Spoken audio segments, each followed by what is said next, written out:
Hi there, yeah. So there's something about Christianity that's bugged me for a while, and I thought I might as well make a video about it.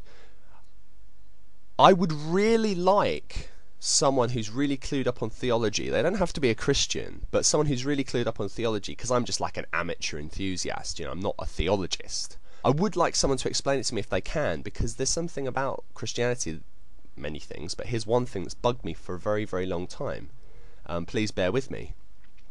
Jesus was the Son of God, and he was born of a virgin. Okay.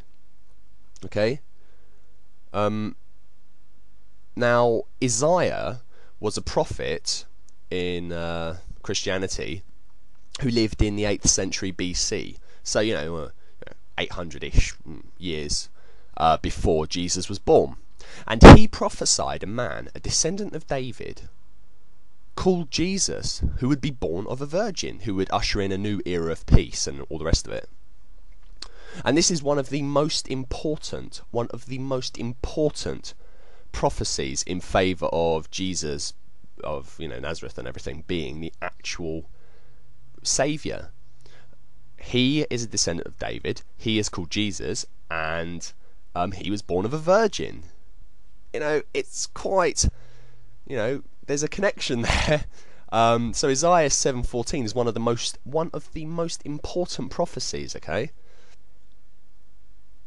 Now in Matthew 1:23, it refers to Jesus being born of a virgin, and that is referring back to Isaiah 7:14, which says that there will be a descendant of David, born of a virgin called Jesus. Okay, there's two problems with this, and I think they're pretty major problems. Okay,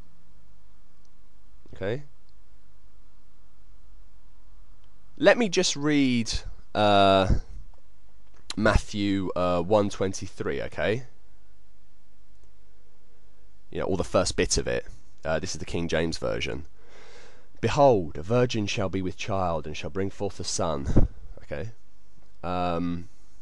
Isaiah 7:14. Therefore the Lord himself shall give you a sign. Behold, a virgin shall conceive, and bear a son. Okay.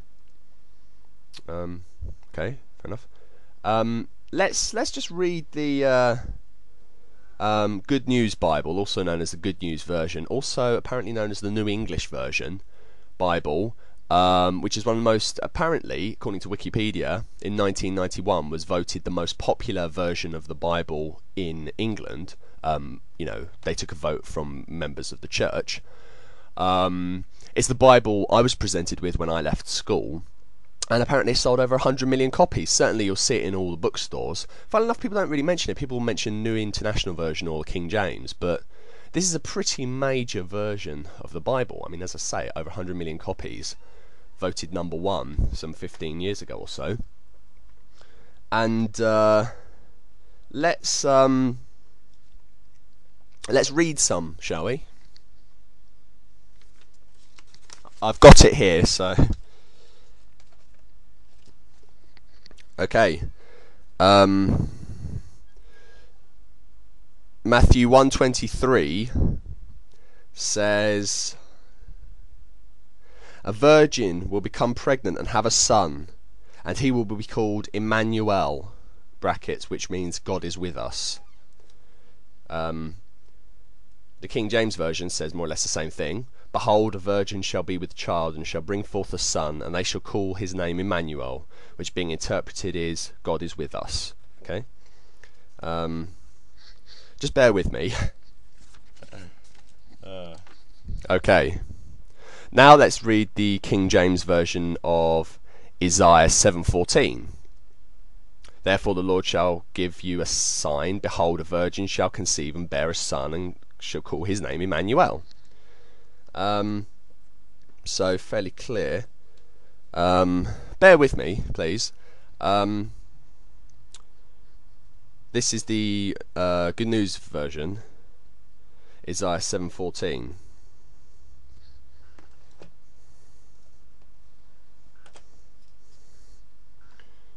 If I can find the bloody thing. Oh yeah. Well then, the Lord himself will give you a sign. A young woman who is pregnant will have a son and will name him Emmanuel. Okay. Does anyone actually notice any problem with those versions of the Bible? I mean, all 4 verses. Does anyone notice any problems? Because there should be 2 things that should smack you in the face immediately. Let me just read that verse again, just in case you're not sure. Isaiah 7:14. Well then, the Lord himself will give you a sign. A young woman who is pregnant will have a son and will name him Emmanuel.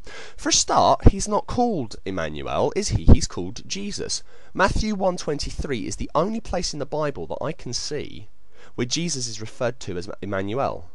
He is not referred to as Emmanuel anywhere else. Now, I thought maybe Jesus and Emmanuel mean the same thing. Emmanuel means God is with us, or God with us. Okay.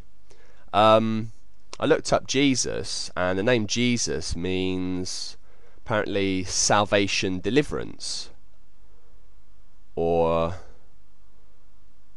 God is salvation, God is deliverance. That's not the same thing as Emmanuel. So clearly Isaiah 7:14 doesn't refer to Jesus, because Jesus isn't called Emmanuel. The only part that he's called Emmanuel is in Matthew 1:23, where they're trying to justify saying that Jesus is the Son of God by referring back to the prophecy in Isaiah, which refers to someone called Emmanuel.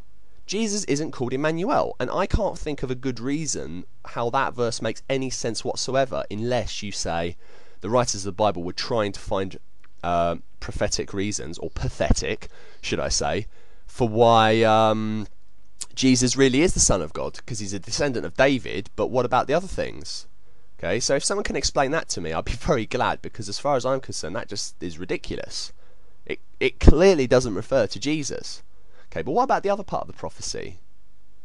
Okay, let me just read that again, because that's pretty damn important too. In fact, maybe even more important. Jesus was supposedly the prophet, and Isaiah 7:14 prophesies him.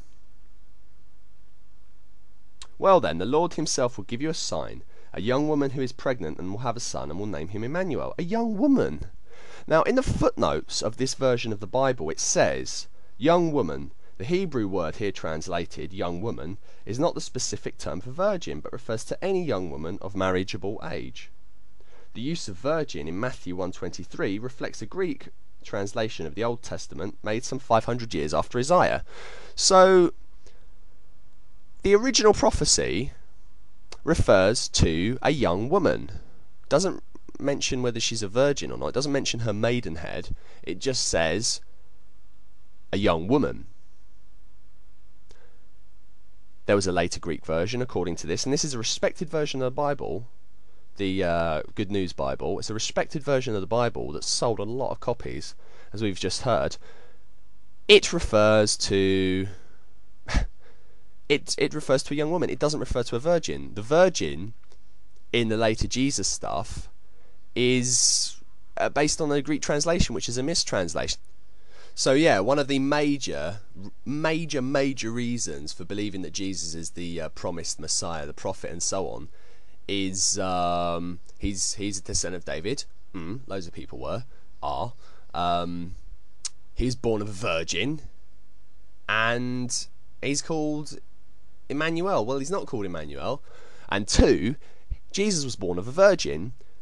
The Isaiah prophecy doesn't say someone born of a virgin, so clearly that's nonsense. Either Jesus was born of a virgin and Isaiah doesn't refer to Jesus, or Isaiah does refer to Jesus and therefore Jesus wasn't born of a virgin. I can't escape those conclusions. So if someone can answer those 2 points for me and refute me, I mean, I would be very pleased, because this is just ridiculous.